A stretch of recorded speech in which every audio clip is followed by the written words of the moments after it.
Hiya guys, Sammy Al-Suwaidi with you again, this time on global warming and climate change.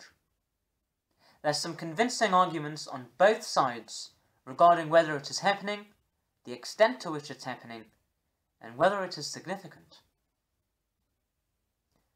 Global warming is the argument that there is a small but sustained increase in the average temperature of the Earth, irreversibly changing the climate. This is mostly due to a buildup of greenhouse gases such as carbon dioxide and methane, trapping heat on the Earth. The Natural Resources Defense Council say that climate change is the single biggest environmental and humanitarian crisis of our time. According to National Geographic in 2007, the average temperature of the Earth has increased by 0.8 degrees Celsius since 1880. The same study said that this rate of increase was also increasing.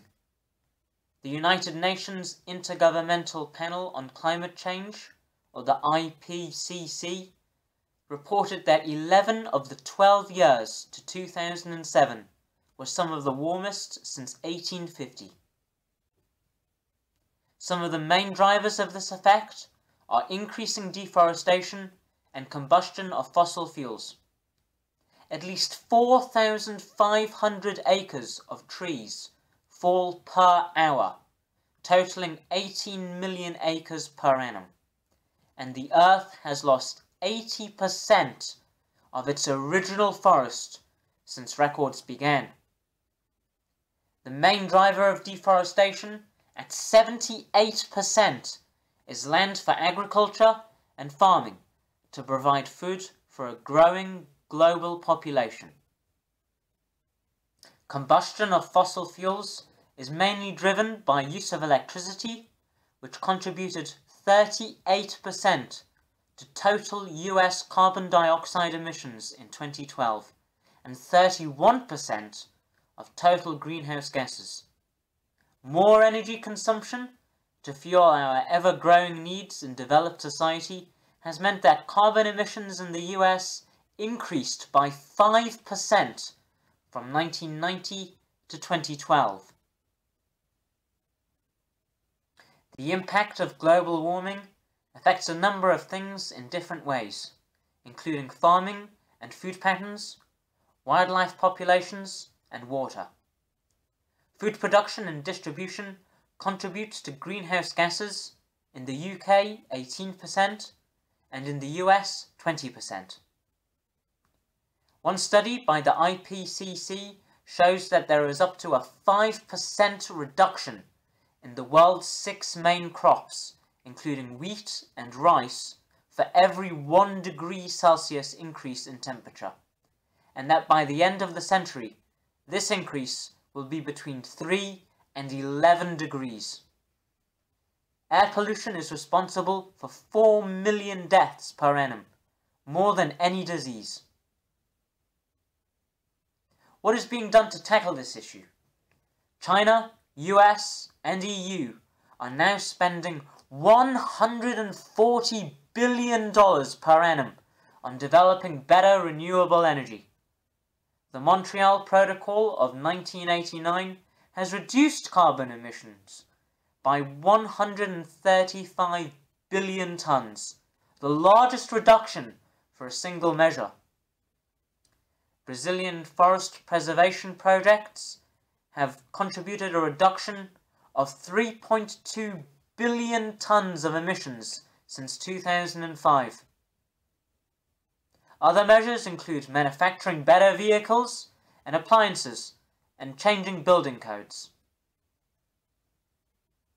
However, there are also arguments against global warming.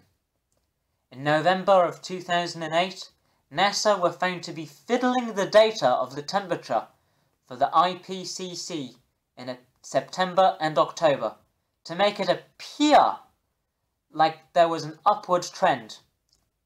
There is also data that the Arctic ice has expanded by 30%, contrary to popular theory.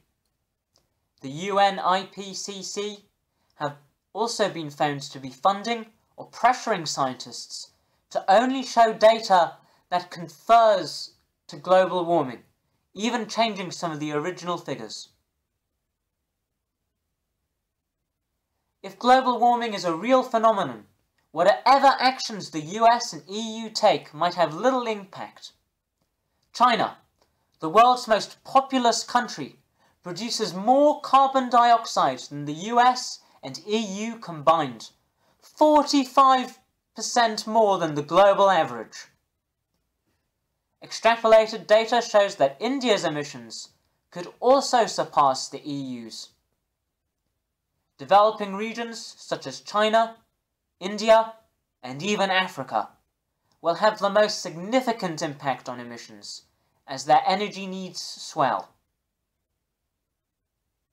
Overall, global warming might be a threat, but only if the data used to generate these assumptions are valid, accurate, and reliable. If it is happening, more needs to be done about it in developing regions where carbon dioxide emissions are significantly higher in order to maintain their economic growth. That's me on global warming. Thanks for watching. If you liked this video, give it a like. If you liked it a lot, subscribe to my channel.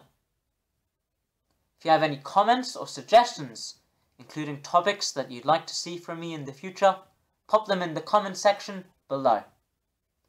Thanks again, and take care.